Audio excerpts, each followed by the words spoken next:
I'm just going to turn on recording. I hope nobody minds. If anybody minds the recording, please let me know. We do like to post these up for people to watch later. We did have about 8 people or 10 people, I guess, registered. Looks like obviously a few people have had their schedules change a little, so they were not able to join us live, but they'll watch the recording, provided I remember to turn on the record button. So that's what I just did. Anyway, so Ashley Consulting and Training is a big data analytics company. Consulting company, professional services. We deal with data analytics, data security, data privacy, just anything data. And then, of course, we have the brand ashleytrainingonline.com, which is our training brand. And on our training brand, we offer a wide variety of classes. Essentially, we offer them in 2 different formats, live workshops, just like the one that we're doing right now. However, our live workshops are typically day-long workshops, and they range from people to process to IT to business management. So we have a gamut of courses. And then, of course, we also offer about 400 different titles in a self-study format.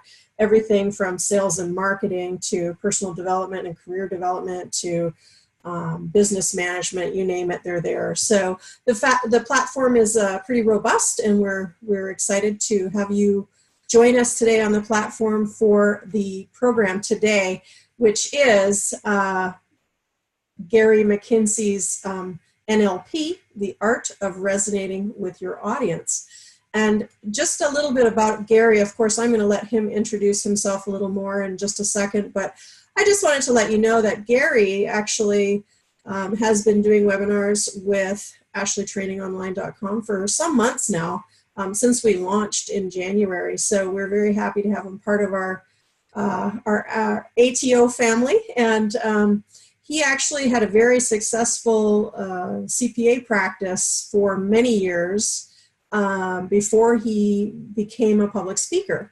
And when he became a public speaker, he was doing things like getting guerrilla marketing certified and business coach certified and many different things along those lines. So Gary's been I believe the president of the NSA, the National Speakers Association, and he's been around and around and around, speaking everywhere. So he's very good at what he does. And this particular webinar that he's going to be doing today on Neuro-linguistic programming is really the ultimate in communication technique.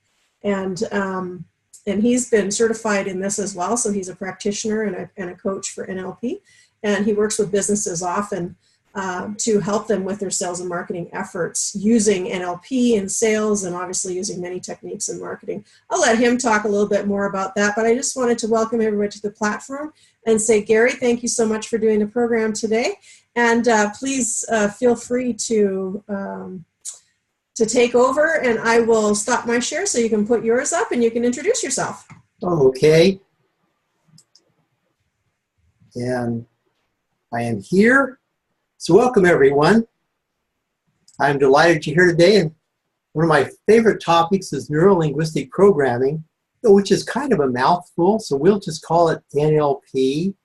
And as Lena mentioned, I am certified as an NLP practitioner and time management coach and several other certifications.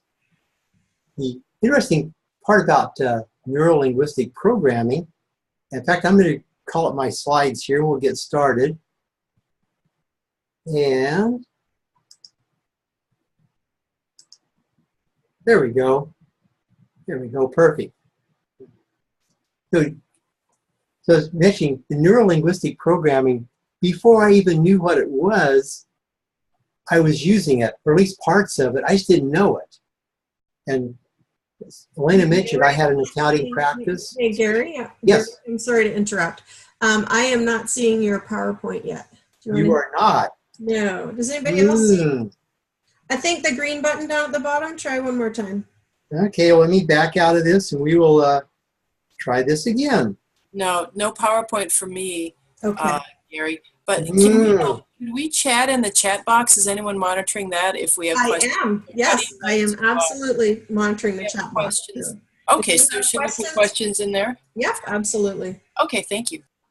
And Gary, if you're having trouble sharing the screen, I can put mine back up.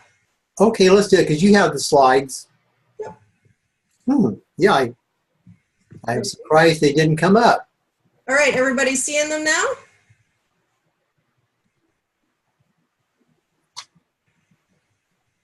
I'll Yeah, unmute. Yes. Yes. Awesome. Okay, great. All right, Gary, sorry about that. Let me take you to the first slide here. You just let me know when you want to switch slides, okay? Okay, that's going to work just fine. Okay. Just fine. As I was mentioning about neuro-linguistic programming, going back in time, when I was practicing, working with clients in my accounting and tax practice, gee, one of the things I noticed, we had miscommunication. And as I worked at how do you solve this problem, because it created stress, it created anxiety, I began to study how to communicate.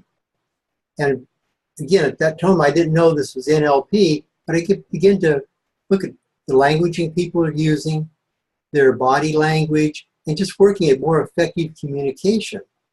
And so over time, my communication with my clients improved, the stress level decreased, understanding improved, and my practice improved. So that's just a little background how I got into neuro-linguistic programming.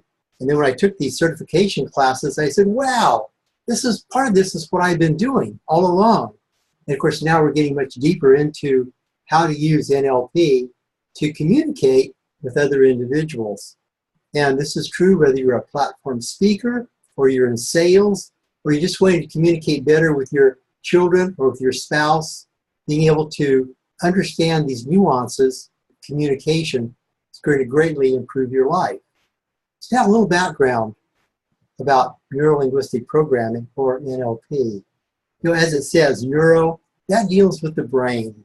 We're talking about the brain and how it's wired and what takes place within the brain. Linguistics, we're working with the words. It's the words we say, and also our nonverbal communication, our signals, our body language. And of course, programming. The programming deals with how our subconscious is interpreting what we see and hear. And the part that excites me about programming is many times individuals, certainly myself included, I had things that were holding me back. I had conflicting beliefs, I had limiting beliefs, and being able to reprogram how I think and how I respond has greatly improved my life. And it will certainly work with you to help you improve your life. And part of NLP is helping individuals realize where some of those blocks are and how do you eliminate those blocks. So Lena, I'd like to change the slide, please. An important part of NLP is we're going to deal with, as we can say on the screen, beliefs, values, context, conscious, unconscious, and reality. Now, beliefs, that just deals with what you believe. May be factual, may not be factual. These are beliefs we hold, we've never really delved into. Values are a personal, very personal. It's the value of integrity, honesty, different values we hold. One thing I've discovered when working with individuals on creating goals is quite often they have conflicting values, and those conflicting values are holding them back. So again, NLP, we work with identifying values and then how to make sure they're all congruent. Context, that's how you see and take in information. Conscious, that's our mind. All of you are listening to me right now. You're consciously seeing the screen, seeing my words, get my hands up, you're seeing my gestures. Unconsciously though, your unconscious mind is relating to the color of the screen, the tone of my voice, my gestures. And unconsciously, your unconscious mind is saying, do I like this guy? Do I think I'm going to trust him? Do I want to know him? That's what happens with the unconscious. And then of course, reality is what's taking place outside of us. Things we cannot change or have no control over. So Elena, would you like to change the slide, please? Yes. Sensory. Here, this is making sense of our senses. Love that. We call it VACOG. We're talking about NLP. As you can see, there's 5 different senses listed. However, 3 of those are primary. Each of us has a primary method in which we like to learn, which we like to receive information. And we also have this primary method in which we like to present information, like to give it. There's my hands up there, give information. So this is real important. Now, why is it important? This greatly impacts how you communicate with other individuals and how effective you are in communication. So all of us have a primary method. Certainly there's some overlap in the methods. We'll use all of them at some point. However, there are 3 primary methods of using VACOG. And those primary methods are visual,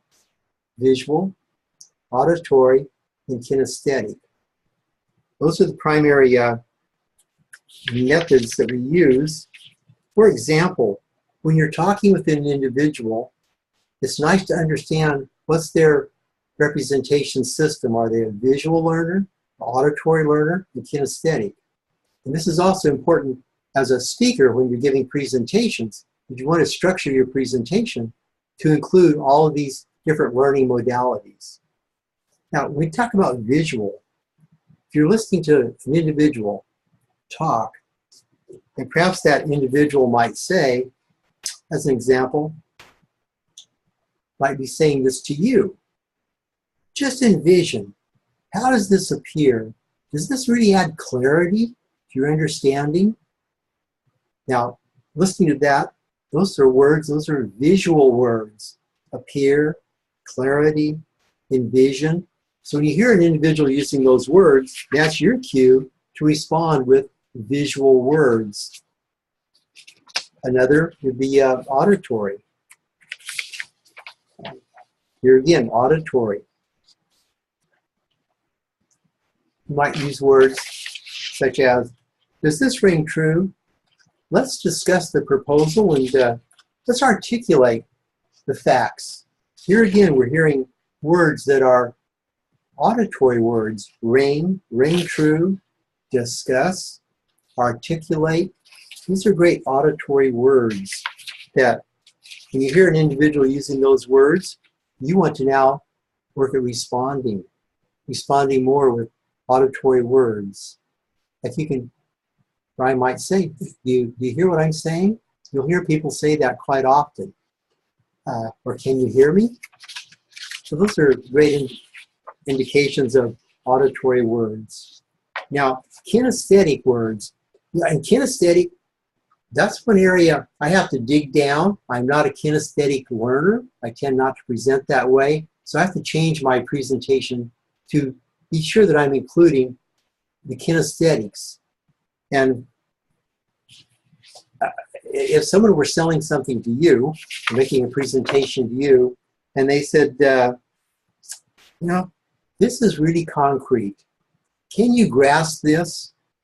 This is solid.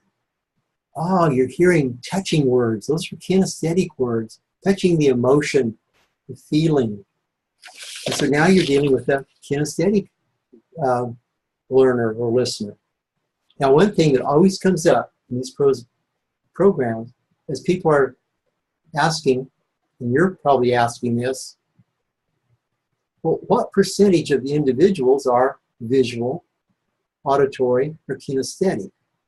Well, there's many studies, and they range that approximately, let's say, 55 to 60% of your audience, or the people you're speaking with, are probably visual. That's their primary method.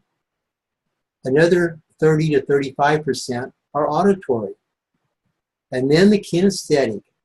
The kinesthetics are an important group of individuals, yet they're few. They range between 5 to 10% of the individuals you're speaking with. So by understanding this languaging and how to use it, it's going to help you, again, connect with and be understood by the individuals you're working with. It's going to greatly increase your know, like, and trust, and how individuals relate to you. So that's certainly something we're after. And I see Elaine says, Elaine Ashley said, yeah, that's her. Okay, Elaine, thank you. So let's switch the slide here and see how you interpret this. Here we're talking about using enriched language. Yes. So if you heard an individual say to you, things are really looking up for this project. Sue said, I think we can do better if we plan out our future and envision what's going on or what's going to happen. I replied, I see where you're going with this. Could you map out the next steps for me? So what type of learner are we working with here? You can put the answers in the chat. There we go. I'll give you a moment to make your choice. I did launch a poll for everybody to respond to on that one. Okay, I see it on my screen.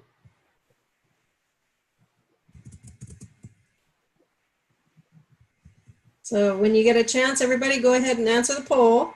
We'll see what we get.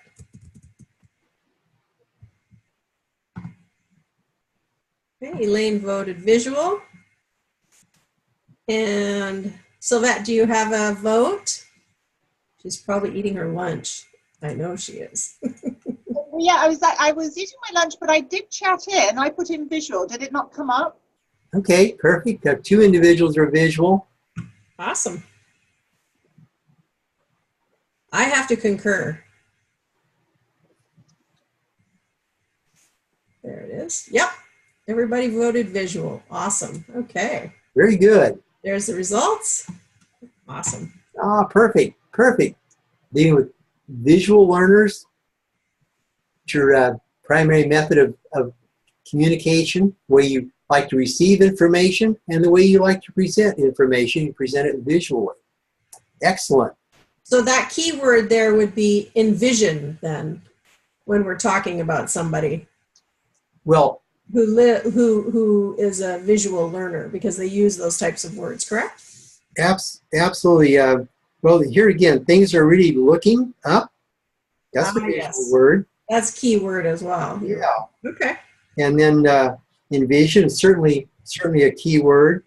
And then where Sue replied, I see where you're going with this. Could you map out our next steps for me? That's not as visual. That's getting more a little kinesthetic there. Well, so I see. Okay, I see where you're going. See, that's visual. Right. So we basically have like 3 or 4 words that are very definitely pointing to visual. Absolutely. I just wanted to make sure that everybody online really caught on to why this was a visual person as opposed to, the others. Awesome. Good point. Good point. Absolutely. It never hurts to add clarification so we can all see the place. Yes. Oh, can we go to the next slide? Let's. There's another one for you. Absolutely.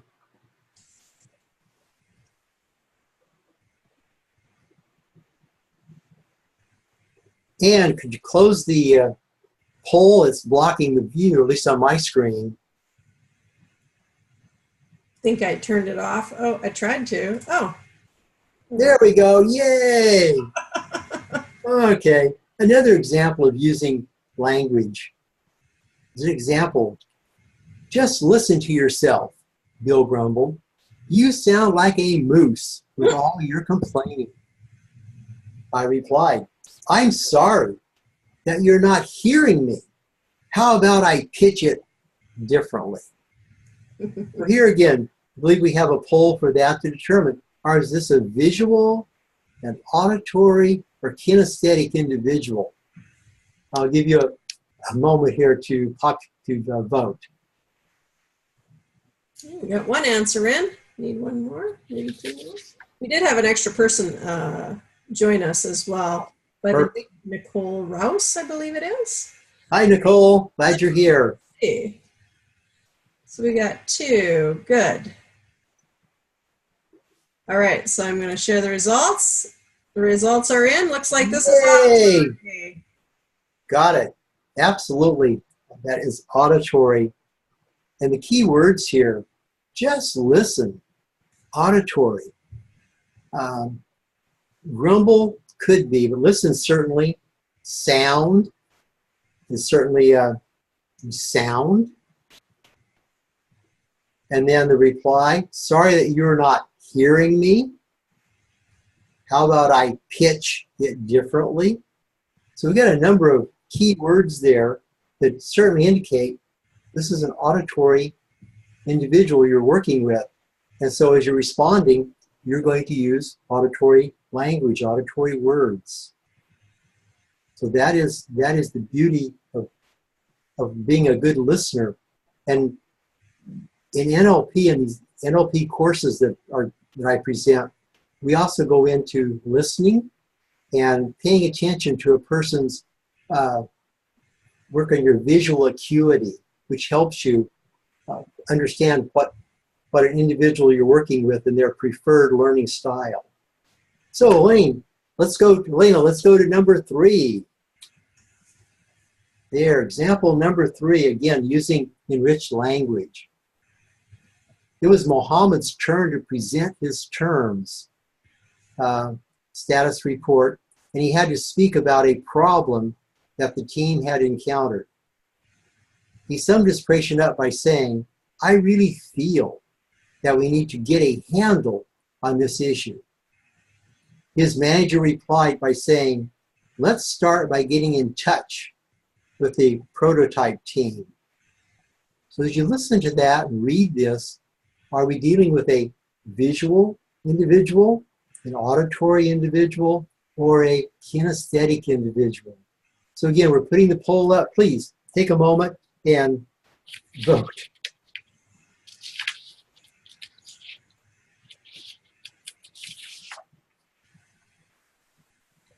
Okay. Looks like we have 3 in. Let me go ahead and end polling and see what our results are. Yay! 100%. Yes, this is clearly a kinesthetic individual we're dealing with here, if we're listening to. Awesome. And we did have one more person join us, Maisha. And, welcome. So she's, that person's online. I don't see audio yet, maybe just logged in on a phone perhaps, so the audio is not showing, but welcome, welcome. Thank you for joining us. Yes, thank you. Thank you for being here. As we look at this enriched language, here again, one of the words, really feel, get a handle. Handle's a little bit more of a it's kinesthetic, yeah. Kinesthetic, feel, getting in touch. Those are kinesthetic words. We're touching on the emotions. And here again, this is so important because whomever you're speaking with, you want to understand their primary method of speaking and of relating. And the more you can match that in your tone and in your words, the greater connection you're going to have. Now, these individuals, when they're listening to you, observing you, their conscious mind isn't picking up on this. It's their unconscious. You know, people like to do business and like to be around people that are similar. And so when the individual's unconscious mind is hearing these words, it is, I'm going to use the word thinking. It's thinking, this person's like me. We are similar. I think I like them. I think I'd like to get to know them. I'd like to do business with them. I trust them because we're similar. And that's a tremendous way of creating trust. And we're talking about we're not talking about manipulating here. We're just talking about using words, using the individual's primary method of communication, their modality, just to make sure we're having good connection, that they're understanding what we're saying, we're understanding what they're saying. And again, as I mentioned earlier, this reduces misunderstandings. It's going to reduce your stress. It's just going to add more joy to your life as you communicate with individuals. And that's what we all want, isn't it? That's just perfect. So, yes, let's to the next page here, the next slide. It's interpreting body language. And here again, as we talked about the subconscious mind, the subconscious is relating to our body language, to our tone, to our tempo, the rhythm of our voice, how fast we're speaking or how slowly, how high we're speaking or how low. So it's listening to the registers. It's also looking at our gestures, our body gestures. And certainly our facial expressions. We really relate to an individual's facial expression, what they look like. And sometimes we misread those, yet we as individuals need to be aware of our gestures and the message we are sending. We may be sending inadvertently, unconsciously sending the wrong message. So we want to be sure that we are aware of our gestures.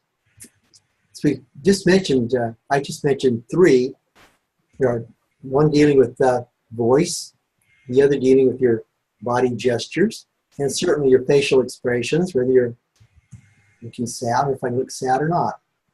There, frown. Okay, that's the best I can do. Ah, yes, and crossing arms, leaning in. Well, crossing arms is certainly, now that's one to be aware of. It may mean, I don't believe what you're saying. I'm bored, or I'm cold, or I'm comfortable. So it has a message. If we look at we have to look at the facial expression and the context to determine what that probably means. Now, leaning forward, that is great, because when an individual leans forward and makes eye contact with you, they're engaging. They are with you. They like you. And that's an excellent example when they lean forward. And in our classes that we present, we talk more about body language and how to interpret it. We discuss mirror and matching and the effects. Let's see. Oh, yes. Elaine says, or they're looking at the floor, the wall, the ceiling. Yes. And you certainly want to be aware. Because what does that mean when you're talking with someone and they're, yeah, there's clearly a message there. I would think. Or now if they're looking just down at the floor at their toes, that could mean many things. My interpretation would be, oh, this person is very shy. They're not sure what they're going to say. So that could certainly be an indication. And some people also put their head down when they're thinking. Yes, excellent point. Especially kinesthetic individuals. They're going to put their head down because they're thinking. They're getting in connection, in contact with their emotions and their thoughts. So you certainly want to be aware of these body messages and looking at the entire context to determine how you interpret those messages, what it exactly means. Like as Elaine mentioned, if they're looking around, looking at the wall, maybe they're looking at the pictures on the wall. Maybe they're looking to see what time it is. Is there a clock? So we have to look at the context. Yet these are things to be aware of as you're presenting and talking with another individual. So those are just fun things. I love body language and studying body language and looking at the interpretation. Let's see. Maybe they're looking for the fire exit to be prepared. Absolutely could be.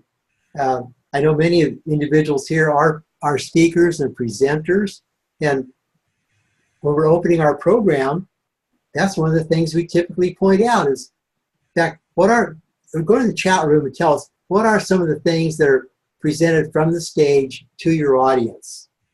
And I know Elaine, I know she's going to have the answer. Give her another moment here to come into the chat. Absolutely. Where are the bathrooms located? The bathrooms and the exit, fire exit. Those are absolutely, and just the general logistics of the layout of the room.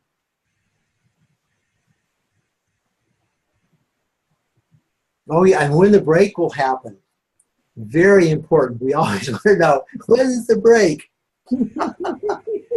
For sure, for sure. These are key questions that come up. And of course, how the presenter presents it and responds to it impacts the audience. So these are just fun things to talk about as you talk about body language. So we're talking about language. Let's go ahead and switch to the next slide. Yes. Hypnotic language.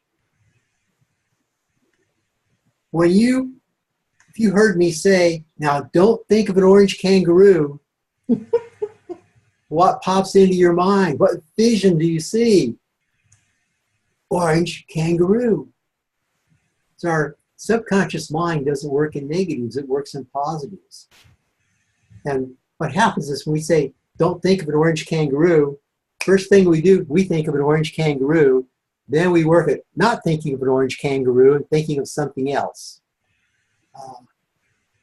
So this has to do with how you present information, and specifically when we work in the area of embedded commands, just the languaging we use.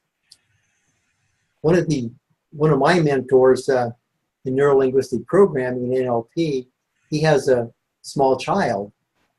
And as he points out, so we're talking with our child, we do our best not to say what every parent worldwide, I'm sure, has said, be careful, don't spill the milk.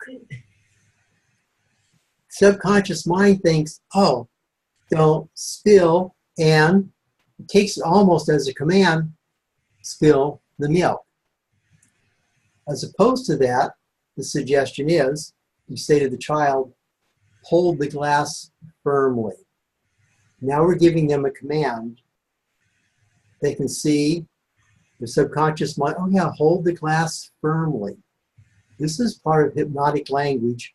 Again, it deals with embedded commands. This is good when you're talking with individuals. Embedded commands are good in sales.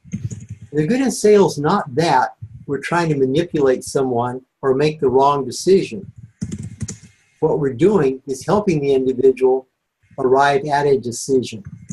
The sooner they arrive at a decision, the sooner they can move on, the sooner you can move on. It's okay if the decision they arrive at is, I don't want to do business, I don't want to purchase your product at this time.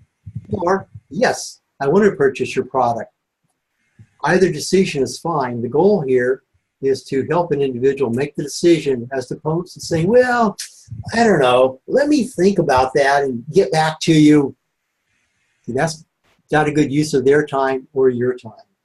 So this is just part of the hypnotic language. We go much deeper into that. We go into it on our training programs, which we'll be offering. One this coming Friday is offering a program, and we'll have a series. And I'm sure Elaine is going to tell us a little bit more about those programs and what's coming up. So Gary, I just switched the slide for you. Yes. So that we could put the dates up for everybody. So one comment I just wanted to bring up, and we're going to obviously open up for questions here in like 2 seconds. But one of the things you said that was very interesting to me was that the subconscious works in positives, not negatives. That's very interesting. So the idea is what you want to make the brain do, what you want that person to actually do you have to tell them in the format that you want them to perform in. Is that correct? That is correct. That's correct. The format, the words you use, is you're instructing them, instructing their subconscious to think in a certain way. And it's in a positive, like, don't spill the milk. That's a negative. Don't think of the orange kangaroo. That's a negative. Instead, hold the glass firmly. That's a positive. Right. So if you tell them don't do something, they're going to do it anyways because their brain automatically interprets in a positive as opposed to a negative. That's the point, correct? That's the whole point, is taking it as a command. Interesting, interesting. And so that's where we get into those commands in the way that you interpret, in the way that you want someone else to interpret what you're saying. Interesting, interesting. Correct. You're really paying attention to your languaging, to what you say and how you say it. Right, right. Well, I'm sure every parent out there is probably guilty of telling their kid, don't do something. And Absolutely. now it makes sense to me about why they would do it anyway. Correct. You just can't resist. Don't touch that. Oh, I got to touch that. Touch the hot oven. Oh, okay. I'll touch that. Yeah. Yes. That makes sense to Yes. me. Awesome. Awesome. Uh, Let's see. Sylvette made a comment here. Not me. I am like Mary Poppins and practically perfect in every way. oh, Good for you, Sylvette. Thank you for that. absolutely. Awesome. So I do want to open up the lines here for a second. And before we get to talking about kind of going into some of these subjects in a little more depth and talking about the courses that are coming up a little bit, I want to open up the line for questions. Let me see if I can get everybody unmuted. So Elaine, I unmuted you, and Nicole, I think I unmuted you. I tried anyways. And Sylvette, let's see. So it looks like Sylvette and Nicole, it's not letting me unmute you guys. You'll have to unmute yourselves if you want to ask questions. So please interact with Gary. Ask him your questions at this point. So Gary, it's Elaine. Hi, Elaine. Hello. Hey, I want to know, since I speak to many different audiences and there'll be a mix in every audience, and are there guidelines like with particular audiences where you can kind of say, oh, it's all engineers, they'll probably be, because I've always thought analytical, but is it like the VAK, it's, you know, accountants, it's always 65% visual, engineers are, and creatives, and you know what I mean? Is there like guidelines for types of audiences that you know of? Yes. You do want to know your audience, such as engineers or accountants. Mm-hmm. I think of those as being more analytical individuals. Right. And so I would use that terminology, think of those in those terms. And quite often when you're speaking with an analytical audience, especially if some of them are a little more kinesthetic, you want to slow down your rate of speech. Okay. So analyticals tend to be kinesthetic? I know I am, for sure. I'm very analytical and I'm 100% kinesthetic. That's my thought. Like with accountants, which I'm from an accounting background, I don't think of us of accountants being to a degree we're visual, but also to a degree there's kinesthetics there. And you know, no one's just one. There's overlapping. So you do want to look at your audience, kind of make a judgment. As like when I'm speaking with creative individuals, like artists and so forth, I'm going to be using visual and kinesthetic words. So I'm thinking they have feeling, and they're also visual. So I'm going to use both. Yeah, because, and then I would guess, like, if you have musicians or something, or singers, what people speak, they would perhaps be auditory or have a strong component of that. Correct. Interesting. Absolutely. If I'm speaking with musicians, I would be more auditory. I find that a lot of people, Well, I'm just making a comment. Visual is 65%. Yes. Audiences love a hint about what they're looking at when you're just giving them words. There's something about that. So I believe that visual is the most, is so strong like that. Mm-hmm. Yes. That's also an attention thing in my perception. That's also an attention thing because some people, well, many people, most people these days have a very short attention span.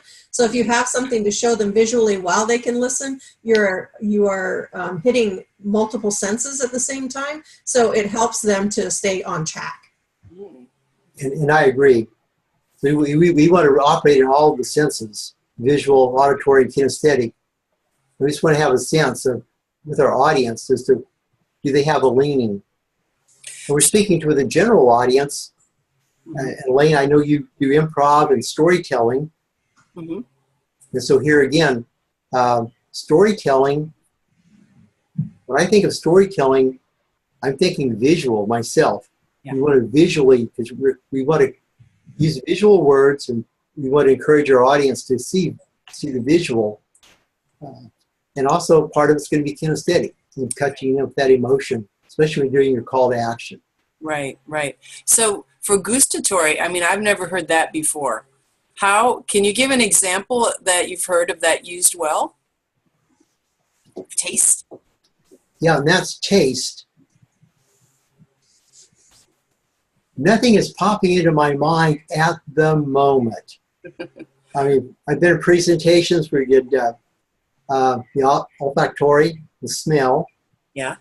And the auditory and the visual. Oh, the sweet, sweet smell of success. Yeah. Well, I've heard incredible ones with like chocolate chip cookies or, something yummy. Mm-hmm. Yep. But I've never, I can't recall. Oh, yeah. Okay. Taste would be like the act of eating, or there was one guy. Okay. I can think of one. It's very rare though. Very, very rare. In fact, as you're saying that, I'm thinking, and I do recall an individual, she sold chocolates. And she just, I remember her saying, you can just taste that delicious chocolate melting in your mouth. And she hit the taste. And I think people are going to remember the taste of chocolate and the feeling of it melting in their mouth. But you're right, it's rare. It's a real challenge to use to work that into your program. Although if you can, it's great. It's just that you're not going to, there are very, very, very few people that's their primary method of communication. Very few. I certainly hope so, because that would be a rough one. That would be like, talking about food all the time might make me hungry. I guess so, yes. Awesome. Maybe a chef in a cooking show would. Right, they're talking about food, but they've got to be kinesthetic as well, because chefs work with their hands and their taste buds. And, I mean, they've got to be very kinesthetic. They're clearly kinesthetic. Yes. Yeah. Elaine, thank you. Those are great questions. Thank you. That's Appreciate a nice it. challenge. I'm going to have to try and incorporate that in a speech and see how it goes. Love to see you do that. Great.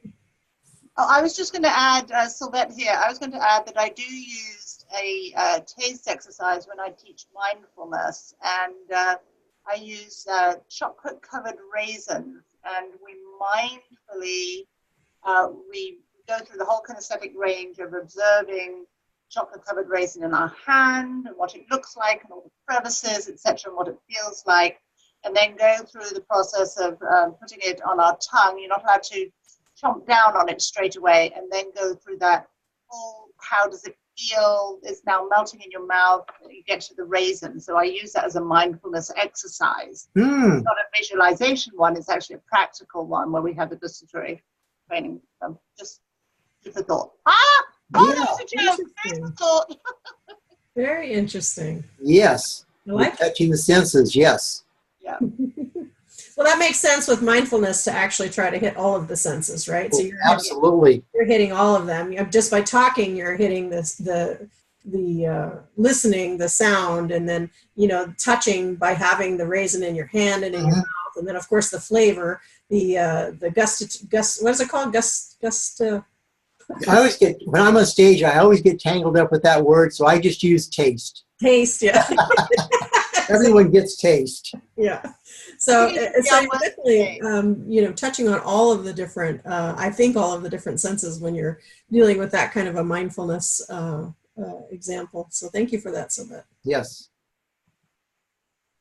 All right. Okay, so I'm looking at the time. It's just about 8 minutes to the top of the hour. I did want to spend just a couple of minutes on this slide that we're looking at right now.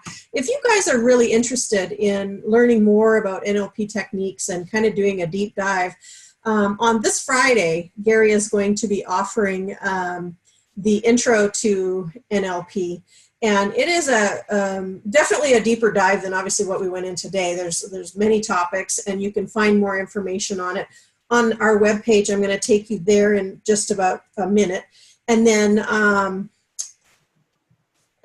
there's also the active listening one. And really this is getting into a lot more detail around really paying attention with all of your senses to actively listen and be able to interpret what kind of a person you're dealing with and what they're saying. And it very much works in conjunction with NLP. And it is, in fact, in my mind, the other side of the coin. So one side of the coin is making sure that you are communicating for the person that you're talking to. But the other side of that coin is making sure you listen with all of your senses to ensure that you can interpret what kind of person you're dealing with correctly. And I think that's a real, and Gary, correct me if I'm wrong, that's a real talent to be able to really understand the kind of person that you are dealing with. Absolutely. Absolutely. Right. It's a talent that can be It does take some very specific active listening skills. Yes. And then for those of you who are, have been practicing NLP and following Gary for a while and kind of know some of the very basics, then the June 29th session is actually going to be the real deep dive, which is really applying NLP to your real life and how you go about your real life and tools to put into play to help you, in your everyday living. The 26th, if that's a Tuesday, that's correct, Elaine. Let me just have a look. June 26th, yes, that's a Tuesday. Yep. And Gary, do you have anything you wanted to add to this? I think we talked a little bit about perhaps you have some type of an offer or something like that. I just want to make sure that that you have a chance to chime in about these classes as well. Yes, thank you. Absolutely, I have an offer. I have an invitation. I have an invitation to participate this Friday, June the 15th with me. It's an all-day online class, and it has a value of $249. And for you, giving up your lunchtime today and spending this hour with me, we're going to give you a discount. The discount is $150. So for $99, you can participate, join with me in this program this coming Friday. So again, it's $99. We're going to go in a deeper dive into how to use neuro-linguistic programming to connect with the individuals you're speaking with, and how to use NLP to perhaps change your mindset and how you see and how you react to different items. So this offer is good for 24 hours. So again, the $99 is tremendous. That's very good, isn't it? You have a one-day training in neuro-linguistic programming, which will improve your communication skills and change your life. So, Lena, thank you for giving me the opportunity to present this. That's awesome, Gary. Thank you so much. So, wow, what an offer! What an offer that was, or invitation, as you put it. That's a great way to put it. So, I just want to take a moment to I'll show you in about one or 2 minutes where on the website you can find these things. I just wanted to finish up with our slideshow first. We have a couple more slides here. So the next, I just want to make sure everybody knows about the, oops, hang on, I'm losing my mind here. Let me get to the right place. There we go. Sorry about that. So the next webinar that we're going to be doing, the next Learn Over Lunch or Lunch and Learn, is going to be tomorrow, and it is Strength Finder. So it is leadership skills training, and that is by Irma Vargas, who is a certified Strength Finder coach. And so she's going to be talking about how you can use Strength Finder to really hone in on your strongest skills. And of course, she's going to actually explain what the program is and how it works and how it can help you as an entrepreneur to really maximize your ROI. So that one's tomorrow, same time, same place. And then, of course, we also have, I've got some weird transitions happening here. It's kind of driving me crazy. And then we also have on Thursday, oops, you see, weird transition there, customer service. And that is by Suzanne Lavoie. She's a Master of Social Work. And she's an author. She's written a couple of books and been the master composer of a couple of books, you know, compilation type books. And she's been dealing with customer service for probably, I don't know, 25 years. I don't want to age her or somebody will give me heck. But I can say that she's been directly involved with customer engagement for a really long time. And so she's really a master at creating that diamond experience for your customers. So that one's on Thursday. And then, of course, the other one that we're going to be having is Ash Sedek on June 26th. That's from noon to 1. And he's going to be doing a sales and marketing skills training, which is called Speak to Serve, Sell Without Selling. So this, again, really, truly encompasses something similar to what we've been talking about today, which is, you know, understanding who you're talking to. And in this case, he concentrates on how to really hone in on what it is that you yourself are offering and how to bring that across to your end, you know, your end buyer, for example, in a way that helps them to understand that you're really just trying to serve them. You're not really trying to sell them. So it kind of takes all of the scariness out of selling. So it's really kind of an interesting class. So that one will be June 26th. Again, it's one of those free Lunch Over Learn, Learn Over Lunch programs, or free Lunch and Learn. I was originally calling them free Lunch and Learns, and then somebody said, so does that mean I get free lunch? And so I had to say, well, if you bring it, absolutely. So that's why I changed it to Learn Over Lunch. One question that did come in here, Tuesday the 26th, how long are the classes on the 26th and the 29th? So those classes are day-long classes. So they go about 7.5 hours. We, of course, take a lunch break and a couple of breaks during the day, you know, to break it up. But it is a full-day training class. So it's a great value at $99 that Gary has put out there. So, so you'll really get a deep dive when you're doing a full-day class, for sure. And I know Gary can tell you, who has spent many, many, many days in training for this stuff, that one day you can cover a lot of ground. So each of those classes will definitely be covering a lot of ground for you. All right, awesome. So let me take you to the website. No, not $99 for all three. It's $99 for the one class that he mentioned. Whether or not he extends that to the other classes, I guess we'll have to find out at the first class, unless he wants to mention it now. I'm going to put up my share screen one more time and just bring you to the website where you can see where all of this happens. So this is ashleytrainingonline.com, where you guys registered for Gary's training today. And so you'll notice, if you go down a little bit further, one thing we would really love to ask you guys is to put up a review. So you'll notice as you scroll down a little bit, there's an area where you can leave a review. And I have not turned it on, but I will turn it on after class very shortly. And what that allows you to do is just put your star value in, like what you know, if it was 4-star, 5-star, of course we know it's 5-star, but, you know, put your review, put your comments in. We would appreciate your feedback on the training today. And then, of course, if you scroll a little further down, you will see all of the classes that Gary was referring to. So the introduction to NLP is here. That you click on it and it'll take you there, and you apply the coupon code Gary150 when you're checking out, and that will give you the discount, so that the price, which is regularly $249 for a live training all day, will be at $99. And then, of course, your NLP tools for real life are here, and your active listening is here as well. So all of those classes are there. Feel free to check them out, and definitely post your review of our training today.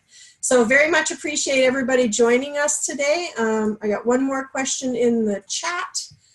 The code is Gary150, correct. All right. So Gary, thank you so much for talking with us about NLP today. I really appreciate it. Thank you. One of my favorite topics. We know this. All right, everybody. Thank you so much for joining us today. We do need to sign out. We are 1 minute after 1, so I don't want to keep anybody further in their day. So everybody, thank you for joining us today and have a fantastic rest of your day. Thank you. Bye. Thanks. Bye-bye.